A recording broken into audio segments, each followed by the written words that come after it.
Dans l'actualité également, cette entrevue entre Antony Blinken et Sergueï Lavrov, une réunion russo-américaine à propos des tensions grandissantes entre Moscou et Kiev dans l'est de l'Ukraine. Si les discussions diplomatiques se poursuivent, vous le voyez, sur le terrain, l'arrivée massive de troupes russes à la frontière ukrainienne fait bien sûr craindre le pire. On retrouve Gulliver Krag, notre envoyé spécial dans le Donbass. Bonjour Gulliver.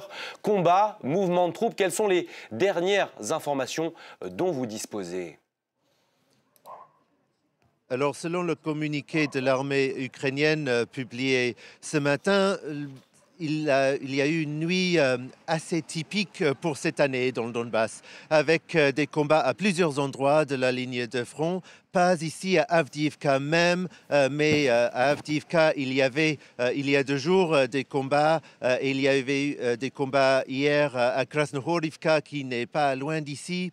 L'armée fait état d'un soldat blessé, mais qui serait dans une condition stable. Mercredi, c'est la dernière fois qu'il y a eu un soldat de l'armée ukrainienne tué. La dernière fois que des positions, que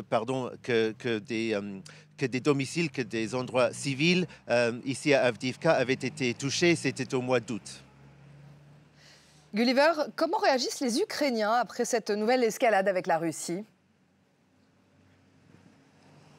Alors ici à Avdiivka, les gens disent qu'ils ont l'impression que cette année, il y a plus de combats peut-être que l'année dernière. Ça, c'est pour la plupart, mais en fait, les gens à qui on a parlé ne sont pas exactement sûrs si c'est pire cette année que l'année dernière. Plus généralement, sur la ligne de front, on a l'impression que depuis le printemps de cette année, les combats s'intensifient. Et du coup, bien sûr, les gens sont inquiets. Mais les gens dans le Donbass, depuis 7 ans maintenant, ils vivent dans cette tension permanente. Il y a des combats, il y a des périodes un peu plus calmes, il y a des périodes un peu plus intenses. Il y a des périodes où il y a beaucoup de spéculations dans les médias sur la possibilité d'une éventuelle réinvasion, si vous voulez, par la Russie de cette région. Et les gens n'ont pas envie d'y penser. Ils n'ont pas envie vraiment de rentrer dans ces spéculations. Ça, c'est vraiment la réponse qu'on reçoit de la plupart des gens à qui on parle ici. On n'a pas envie d'y penser, on n'a pas envie d'y croire.